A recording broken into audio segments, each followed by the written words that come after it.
Hai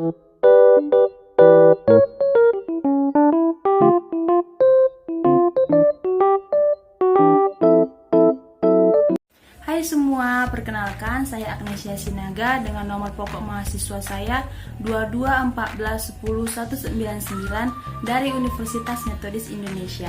Di sini saya akan menjelaskan mengenai pendidikan anti korupsi. Pengertian pendidikan anti korupsi. Pendidikan anti korupsi atau PAK adalah sebuah gerakan budaya dalam menumbuhkan nilai anti korupsi sejak dini. Pendidikan dilaksanakan untuk melakukan dan membangun kesadaran, pemahaman, sikap, dan perilaku anti korupsi, khususnya di kalangan generasi penerus bangsa. KPK senantiasa berupaya menanamkan pendidikan anti korupsi kepada seluruh peserta didik, mulai dari jenjang pendidikan usia dini, dasar, menengah, tinggi, hingga masyarakat umum.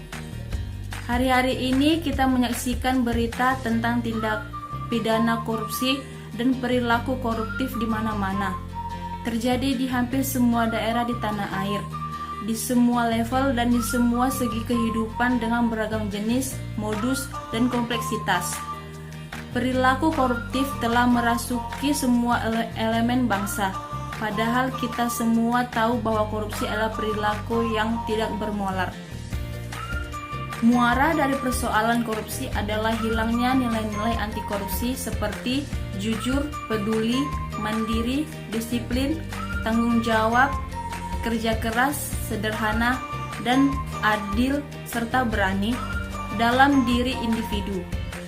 Ketika hari-hari kita menyaksikan kasus-kasus korupsi kian memarak, meluas dan beragam, serta perilaku saling tidak percaya, saling menyalahkan, lepas tanggung jawab, mencari jalan pintas, arogan, inkonsisten, dan rupa-rupa perilaku yang tidak pantas lainnya kian menyesakkan dada.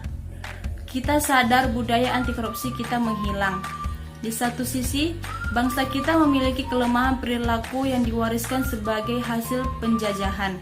Sejak lama kita sadari kelemahan ini mental, menerabas, tidak menghargai waktu, meremehkan mutu, dan tidak percaya diri, dan masih banyak lagi. Sementara itu, di sisi lain, yang diharapkan untuk menjadi penguat budaya anti korupsi makin dirasakan tidak konsisten dalam menjalankan fungsinya.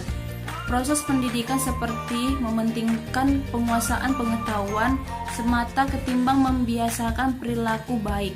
Sekalipun sekolah mengimplementasikan berbagai kegiatan sejenis, akan tetapi hal tersebut dilaksanakan seolah terpisah dari proses pembelajaran yang utuh. Dewasa ini juga kita diharapkan pada posisi dilematis seputar permasalahan moral yang tidak kunjung sirna, yaitu korupsi. Korupsi merupakan penyelewengan terhadap wewenang publik yang timbul karena kurangnya kontrol terhadap kekuasaan yang dimiliki dan terbukanya kesempatan untuk menyelewengkan kekuasaan tersebut. Pendidikan anti korupsi ini sangat penting bagi perkembangan psikologi siswa maupun mahasiswa. Pola pendidikan yang sistematik akan mampu membuat siswa mengenal lebih dini hal-hal yang berkenaan dengan korupsi, termasuk sanksi yang akan diterima jika melakukan korupsi. Dengan begitu akan tercipta generasi yang sadar dan memahami bahaya korupsi, bentuk korupsi, dan tahu akan sanksi yang akan diterima jika melakukan korupsi. Sehingga masyarakat akan mengawasi setiap tindakan korupsi yang terjadi dan secara bersamaan memberikan sanksi moral bagi koruptor. Pendidikan anti korupsi melalui jalur pendidikan lebih efektif karena pendidikan merupakan proses perubahan sikap mental yang terjadi pada diri seseorang, dan melalui jalur ini lebih tersistem serta mudah terukur, yaitu perubahan perilaku anti korupsi. Pendidikan anti korupsi juga merupakan tindakan untuk mengendalikan dan mengurangi korupsi berupa keseluruhan upaya untuk mendorong generasi mendatang untuk mengembangkan sikap menolak secara tegas terhadap bentuk korupsi. Mentalitas anti korupsi ini akan terwujud jika kita secara sadar membina kemampuan generasi mendatang untuk mampu mengidentifikasikan berbagai kelemahan dan sistem nilai yang mereka warisi dan memperbaharui sistem nilai warisan dengan situasi yang baru. Itu dia penjelasan saya mengenai pendidikan anti korupsi. Sekian dan terima kasih.